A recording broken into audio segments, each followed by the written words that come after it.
ప్రపంచంలో గొప్ప యూనివర్సిటీలంటే Harvard, Oxford, Cambridge పేర్లే వినిపిస్తాయి. కానీ వేల సంవత్సరాల క్రితమే భారతదేశం ప్రపంచ విద్యకు కేంద్రంగా నిలిచిందంటే నమ్మగలరా?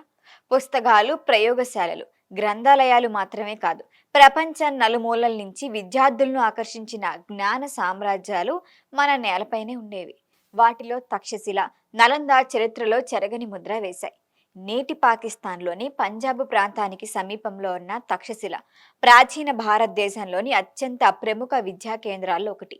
ఇది ఆధునిక అర్థంలో ఒకే క్యాంపస్ ఉన్న యూనివర్సిటీ కాకపోయినా అనేక గురువులు, విద్యా సంప్రదాయాలు, శిష్యులతో విస్తరించిన గొప్ప విద్యా కేంద్రంగా అభివృద్ధి చెందింది.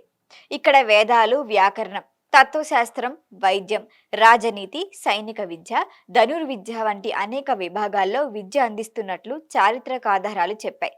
తక్షశిల పేరు వినగానే చాణక్యుడు, పాణిని, జీవకుడు వంటి మహనీయుల పేర్లు గుర్తొస్తాయి. ముఖ్యంగా చాణక్యుడి రాజకీయ ఆలోచనలు, రాజనీతి, అర్థశాస్త్ర సంప్రదాయం భారత చరిత్రపై ఎంతటి ప్రభావం చూపిందో ప్రత్యేకంగా చెప్పాల్సిన అవసరం లేదు. అంటే అప్పట్లో విద్య అంటే కేవలం పుస్తకాలు చదవటం కాదు, రాజ్యాన్ని ఎలా పాలించాలి, సమాజాన్ని ఎలా నిర్మించాలి, యుద్ధ వ్యూహాలు ఎలా రూపొందించాలి, వైద్యాన్ని ఎలా అభివృద్ధి చేయాలి, భాషను ఎలా శాస్త్రీయంగా అధ్యయనం చేయాలి అనే ప్రశ్నలకు సమాధానాలు వెతికే ప్రక్రియ. తర్వాత భారతదేశంలో మరొక అద్భుత విద్యా సామ్రాజ్యం వెలిసింది, నలంద మహావిహార్. బీహార్లోని నేటి నలంద ప్రాంతంలో ఉన్న ఈ విద్యా కేంద్రం క్రీస్తు శకం 5వ శతాబ్దంలో గుప్తుల కాలంలో అభివృద్ధి చేశారు. కాలక్రమేణా ఇది ఆసియాలోని అత్యంత ప్రతిష్టాత్మక విద్యా కేంద్రాల్లో ఒకటిగా ఎదిగింది.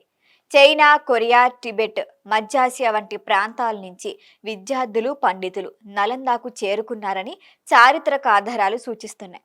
ఇక్కడ బౌద్ధ తత్వశాస్త్రంతో పాటు వ్యాకరణం, తర్కశాస్త్రం, వైద్యం, గణితం, ఖగోళ శాస్త్రం, తత్వశాస్త్రం వంటి అనేక అంశాలపై అధ్యయనం జరిగేది. నలంద గొప్పతనం కేవలం విద్యార్థుల సంఖ్యలో లేదు. అక్కడి విశాల గ్రంథాలయాలు, పాండిత్య చర్చలు, వాదోపవాదాలు, పరిశోధనా సంప్రదాయం దాన్ని అసాధారణమైన జ్ఞాన కేంద్రంగా నిలబెట్టాయి. చైనా యాత్రికుడు హుయెన్ త్సాంగ్ నలందాలో విద్యను అభ్యసించి అక్కడి విద్యా వ్యవస్థను తన రచనల్లో వివరించారు.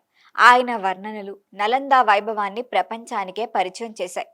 కాలం మారింది. రాజకీయ పరిణామాలు, దాడులు వంటి కారణాలతో ఈ విద్యా సంప్రదాయాలు క్రమంగా బలహీనపడ్డాయి.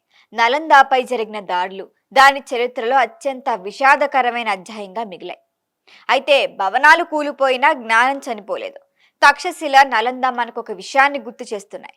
భారతదేశం ఒకప్పుడు కేవలం రాజులు, యుద్ధాలు, సామ్రాజ్యాల భూమి అయితే కాదు, ప్రపంచానికే జ్ఞానాన్ని పంచిన నాగరికత కూడా. ఈరోజు శిథిలాలుగా కనిపిస్తున్న ఆ ప్రదేశాలు ఒకప్పుడు వేలాది ఆలోచనలకు వేదికలు. రాళ్లు మిగిలాయి, గోడలు కూలిపోయాయి, కానీ భారత జ్ఞాన వారసత్వం మాత్రం ఇప్పటికీ సజీవంగానే ఉంది. ఈ వీడియో మీకు నచ్చినట్లయితే లైక్ చేయండి, షేర్ చేయండి, సబ్స్క్రైబ్ చేయండి. మరిన్ని అప్డేట్ల కోసం మా వాట్సాప్ నెంబర్ను సబ్స్క్రైబ్ చేసుకోండి.